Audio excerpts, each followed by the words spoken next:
Bi urteko etenaren ondoren, aurten bai, aurten kaleko bizitza berreskuratu eta Pentekoste jaixak beti bezala ospatzeko aukera izango dugu. Eta azken urtetan bakal xamarra izan ditugun animoa genditzu eta kaliak alaitasunez betetzen da gonbidatu nahi zaitxuet.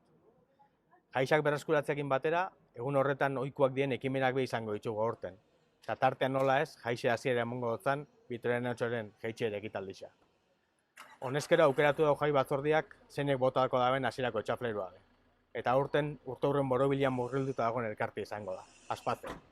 Oindale 50 urte, inklusinua hitzez bakarrik ez, ekintzez be, eitzeko helburuarekin konprometiuta sortu zeben Aspaze Gipuzkoan.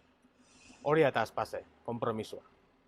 Elkartean sorreran, ausardixaz jokatu zeben pertsona horrei esker, eta 50 urte honetan, gure herrixak pertsona guztientzat bizilekoak izan daitzezen, hitzetatik ekintzetera pasadien pertsona horrei danei esker, emon ditugu aurrera pausoak inklusinuan.